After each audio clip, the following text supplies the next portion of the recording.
Hey everyone, Shannon Miller here from Cleaning Business Life, and today we're going to talk about Charity Cleaning Code of Conduct, seashells on the seashore. And this is going to talk about protecting dignity, consent, and leadership. And this is going to be one of 3 episodes that we're going to talk about charity cleanings. I'm seeing it becoming a trend. We see extreme cleanings. We've seen cleaning for reasons, saviors cleanings, all kinds of free cleanings. I'm unsure why the cleaning industry has been picked as a trade to do all of this free stuff when the other trades don't do it. But we can talk about that later.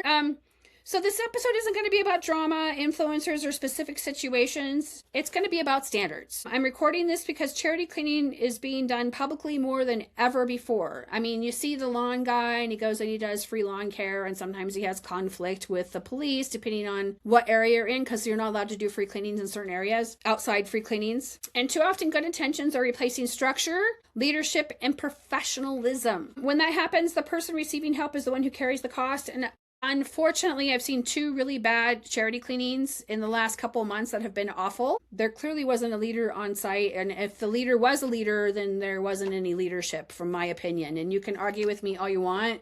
We all watched the video. Charity cleaning should restore the dignity of the recipient, right? Hands down. Not expose someone, not turn their situation into content, not dragging out and making it more dramatic than it needs to be. In this episode, I walk through Charity Cleaning Code of Conduct I personally follow with myself when we have Allen's Day, and require when I participate in or lead charity cleanings. This isn't theory, it's actual structure. I've been involved in charity cleanings long enough to know that when structure is missing, service drifts into performance, and the person receiving help is the one who pays for it. This episode exists so that line doesn't get crossed, and that if you decide as a cleaning business owner you want to do charity cleanings, that you don't get the ick factor and that you're okay doing what you're doing. So what I'm covering in this episode, why charity cleanings require more professionalism, not less, and being discretionary with your language so we don't hurt feelings, because we're not about shaming. When someone opens their home during a vulnerable season, the responsibility increases more than less. They're opening up their home, their space, and they're making you aware of a situation that has gone wrong. It just happens. There's usually an episode that happens, either it's a death or an illness or cancer or whatever's gone on in their life. And that's how they got in the situation to begin. So we don't need to exacerbate the situation. We just need to make sure that it's professional at all times. And charity work is not casual work. It takes a lot of mental aptitude to be able to get through, and it's not for everyone. Hands down. It's hard emotionally to be able to do charity cleanings. Ask anyone who's done them. So why good intentions aren't enough, without structure and boundaries, charity cleanings can, flipping my page, become performative, chaotic, or harmful, even when no one intends that outcome. And sometimes I feel like social media is like we're on a hamster wheel, right? If some of these people are posting out videos 3 times a day, 7 days a week, I get that, but I don't think there has to be, well, let's be honest, there has to be some sort of line drawn over what the content is used for, how the content is used for, and I don't think that it should be derogatory or hurtful, is all I'm going to say about that. So we need to protect dignity as a non-negotiable. And I'm really big at not being shamed. I don't like to be shamed myself. It's not something I enjoy, and I would never put anyone intentionally in a position where they are shamed. I will give them every opportunity to bow as gracefully as possible. Once in a great while, I do have to put my finger on somebody, and I try to do it privately, but sometimes it just depends on the situation. But for the most part, 99.999999%, I'm not about shaming. It's just not me, right? So there's no commentary about the client and their home. That's first and foremost. It's really concerning when I see these people who are influencing our industry, who are influencing homeowners, who are influencing sponsorship, who are influencing our industry directly and indirectly, make comments, derogatory comments about their home as they're cleaning them.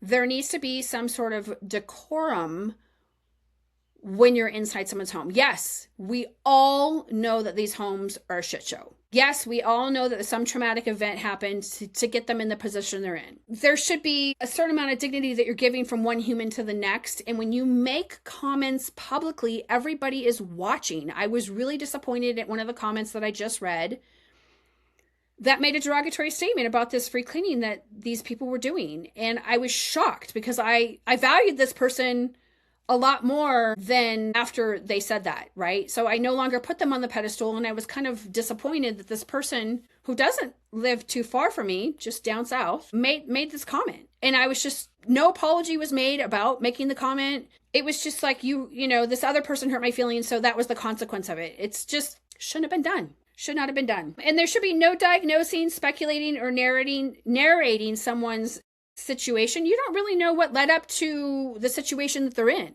right? And unless they tell you, then you kind of know, but then you don't really know, right? Does that kind of make sense? And then there's no expressions of disgust or judgment, like, oh my God, I can't believe this toilet is so dirty, it's disgusting, blah, blah, blah, blah.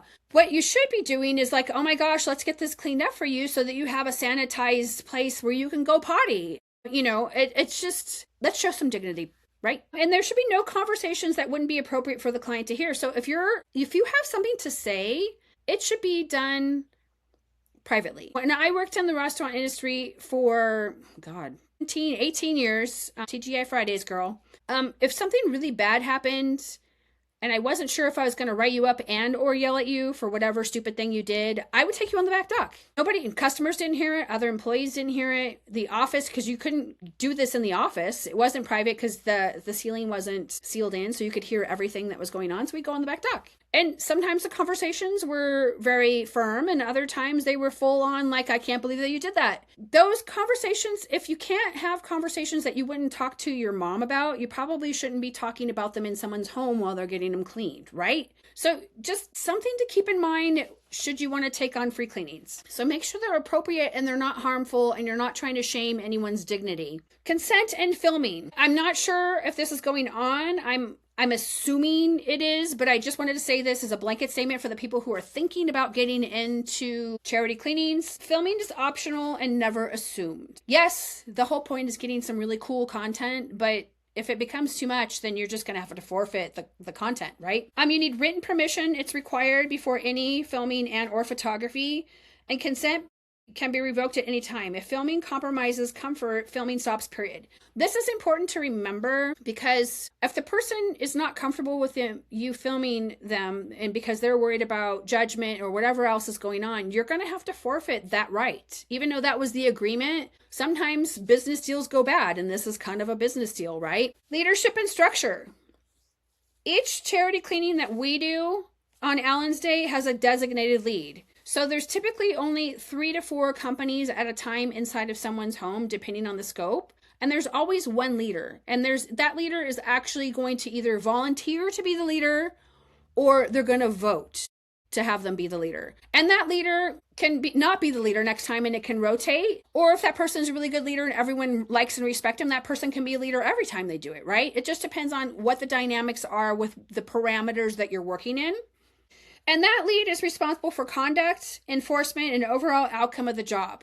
So if you agree that you're going to do the oven and the refrigerator, get the oven and the refrigerator done. It's cut and dry. It shouldn't be that, oh, sorry, blah, blah, blah. If they have a punch list of items that are concerning to them, at least try and make sure that those items get done. Maybe the living room doesn't get finished, but the oven and the refrigerator do. Does that kind of make sense? And then the leadership rotates between jobs, as I just mentioned, and participation is capped at 3 to 4 cleanings, as I just mentioned, per charity cleaning. When you have 9 or 10 companies in a home, it's too many bodies. We would never have 9 or 10 people in the home when we're cleaning professionally. Why would you think it would be okay to have 9 or 10 individuals in your home to do a charity cleaning? It just doesn't make the math ain't mathin', people. Participation is voluntary.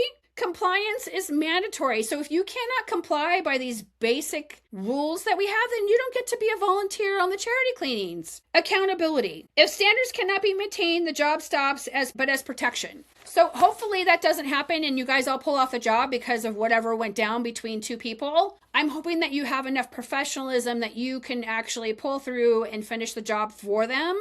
That is the whole point of doing the job. And number 1, the client's dignity outweighs completion, optics, or content. So if this cleaning upsets them and they're just not ready, you have to pull off. If something happens between 2 out of the 6 cleaning business owners, the client's dignity outweighs, their comfort outweighs everything that's going on. So remember that when you're doing it, it's not like, oh, I don't think she wants this because it hasn't been cleaned in several months or years. Let's just toss it.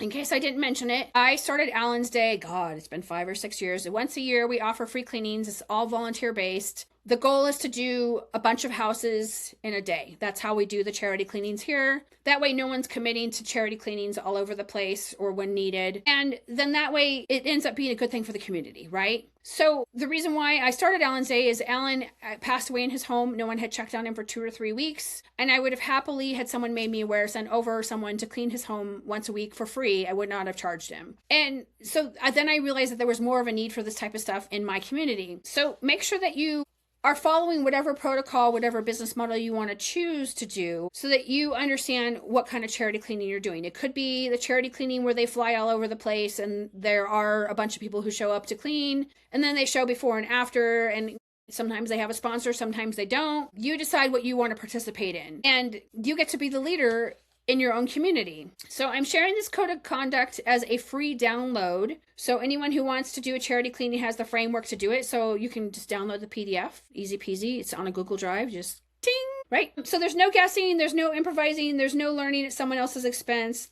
This isn't a fundle and that's a standard. Yep, just use the link in the show notes. And you're welcome to use it internally with your team or organization. Please do not sell, repackage, or claim it as your own. If you guys have any questions, please reach out.